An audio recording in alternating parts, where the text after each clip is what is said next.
Welcome to Nasdaq Trade Talks. I'm Jill Malandrino, Global Markets Reporter at Nasdaq. Joining us for this segment, we have Kevin Kelly, founder and CEO of Kelly Intelligence. We're going to take a look at some opportunities in healthcare. Kevin, it's great to have you back to Trade Talks.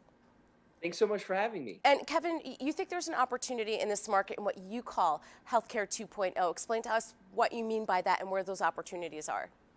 Yeah, the market's been pretty interesting this year, and people tend to put themselves as a bear or a bull, but we really think people should be focused on being investors. And there's a unique opportunity within the biotechnology space where we call healthcare 2.0. So traditionally, we used to take therapeutics or we used to take gene therapies to try to knock down diseases or ailments. Now we're entering a new phase of healthcare 2.0 where we can actually knock them out, where you can take a one-time treatment and then the disease is eradicated. And so, we're hoping that healthcare 2.0 leads to an advent where people don't have to take drugs 2 times a week or 2 times a month or 2 times a year. They can do a one and done treatment and the disease is eradicated, and they can have a higher quality of life. And you state that CRISPR technology is a 2007 iPhone moment. What do you mean by that? Yeah, so what I'm talking about in healthcare 2.0 is actually CRISPR and gene editing. And so we're actually in that 2007 iPhone moment where 10 years before the iPhone even came out, people were, had smartphones. They had BlackBerry Curves, they had N95s from Nokia. Nokia actually had a 49% market share when the iPhone came out.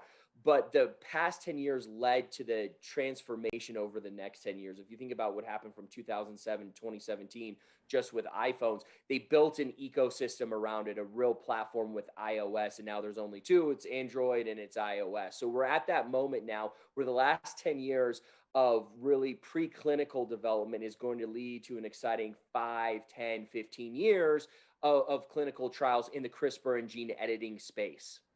And there were two events this summer that happened in the CRISPR space that has you excited. Explain to us what those two events were.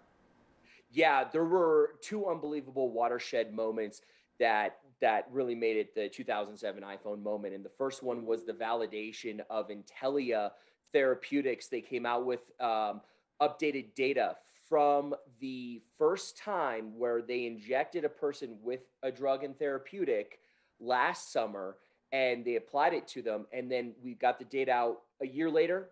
It worked. It's still working. It's a one and done treatment. And not only was the data validated, but also we found out that if you increase the dosage, you get better results. So, all the concerns about can CRISPR actually work have really been validated through that data that came out this summer. And the second one was unbelievable. Typically, we think that CRISPR and gene editing is going to take care of rare diseases.